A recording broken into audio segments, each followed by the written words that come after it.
ഒരു ശിഷ്യൻ ഗുരുവിനോട് പറഞ്ഞു, ജീവിതത്തിൽ കരുണയിൽ ജീവിക്കണമെന്ന ആഗ്രഹമുണ്ടോ?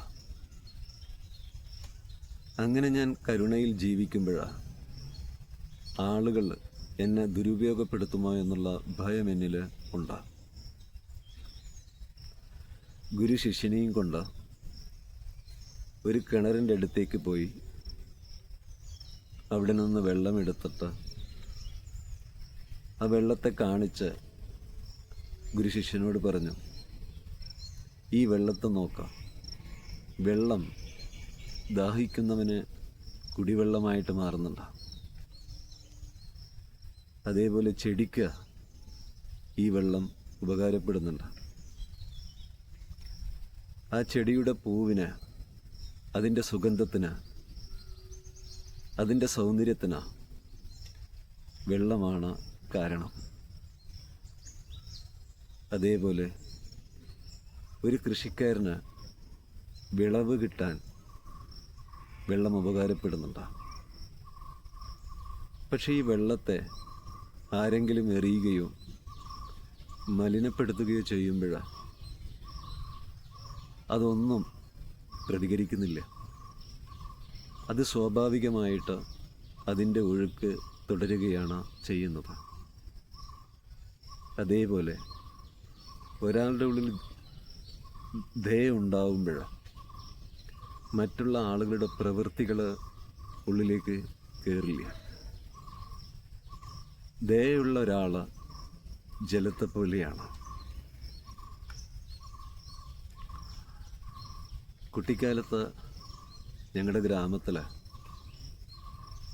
അധിക ആളുകളും കഷ്ടപ്പാടുകളിലൂടെയാണ് പോയിരുന്നത്. ശരിക്ക് വിശപ്പടക്കാനുള്ള ആഹാരമൊന്നും ആ കാലത്ത് മിക്ക വീടുകളിലും ഉണ്ടായിരുന്നില്ല. ആ സമയത്ത് ഞങ്ങളുടെ ഗ്രാമത്തിൽ ഒരു വലിയ വീട്ടിൽ കല്യാണം നടക്കുകയാണ്. ഞങ്ങൾക്ക് വിശപ്പുണ്ട്. അപ്പോൾ അമ്മ പറഞ്ഞു,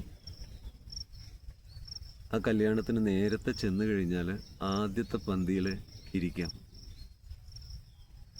അങ്ങനെ ഞങ്ങൾ കൂട്ടുകാർ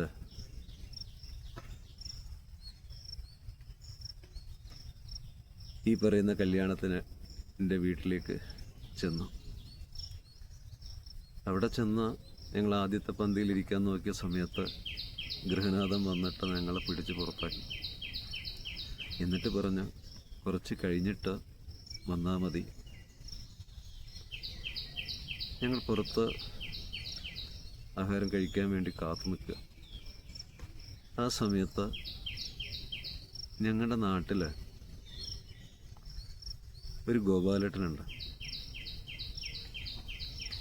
പഠിപ്പൊന്നുമില്ല ഗോപാലേട്ടന്. നന്മ നിറഞ്ഞ് നന്മയിൽ അലിഞ്ഞ് ജീവിക്കുന്ന ഗോപാലേട്ടൻ, ആരുടെയും സഹായത്തിനെത്തുന്ന ഗോപാലേട്ടൻ. ഗോപാലേട്ടനെ ആളുകൾ ആദരവോടെ ബഹുമാനത്തോടെ കാണുന്നുണ്ട്. ആ സമയത്ത് ഗോപാലേട്ടൻ വന്ന സമയത്ത് ഞങ്ങൾ കുറച്ച് കുട്ടികൾ പുറത്തിങ്ങനെ നിൽക്കുക. അപ്പോൾ ഗോപാലേട്ടൻ ചോദിച്ചു, എന്താ നിങ്ങളിവിടെ നിൽക്കുന്നത്? നിങ്ങൾ ആഹാരം കഴിച്ചോ? ഇല്ല. അങ്ങനെ ഗോപാലേട്ടൻ ഞങ്ങളെയും കൊണ്ട് അകത്തേക്ക് കയറിയിട്ട് വിളമ്പുകാരോട് പറഞ്ഞു, ഇവർക്ക് ആഹാരം കൊടുക്കുക. അങ്ങനെ സമയത്ത് ആ ആഹാരം കഴിച്ചത്, ആ ഗോപാലേട്ടൻ്റെ രൂപം ഇന്നും മനസ്സിലുണ്ട്. ദയ നിറഞ്ഞ ഒരു പ്രവൃത്തി ഒരിക്കലും മറക്കില്ല. ജീവിതത്തിൽ ആദ്യമൊക്കെ കുറേ പുസ്തകങ്ങൾ വായിച്ചിരുന്നു, അതിലെ വചനങ്ങൾ ഓർമ്മയില്ല. അതേപോലെ ചില പണ്ഡിതന്മാരുടെ മുന്നിൽ പോയിട്ട് അവരുടെ വലിയ വചനങ്ങൾ കേട്ടിരുന്നു, അതൊന്നും മനസ്സിലില്ല. പക്ഷെ ഇപ്പോഴും ഗോപാലേട്ടൻ മനസ്സിലുണ്ട്. അയാളുടെ ദയ നിറഞ്ഞ പ്രവൃത്തി മനസ്സിലുണ്ട്. അപ്പോൾ ഒരു ജ്ഞാനത്തിനേക്കാളും ധ്യാനത്തിനേക്കാളും എല്ലാം ശക്തിയുണ്ട് ഒരു കാരുണ്യപൂർവ്വമുള്ള പ്രവൃത്തിക്ക്, ദയ നിറഞ്ഞ പ്രവൃത്തിക്ക്. അങ്ങനെ ആവുന്ന സമയത്ത് നമ്മുടെ മനസ്സ് ശാന്തമാണ്. അങ്ങനെ അതാവാനും ആ പ്രവൃത്തി നമ്മുടെ ജീവിതത്തിൽ ഉണ്ടാവാനും കഴിയട്ടെ എന്നുള്ള പ്രാർത്ഥനയോടെ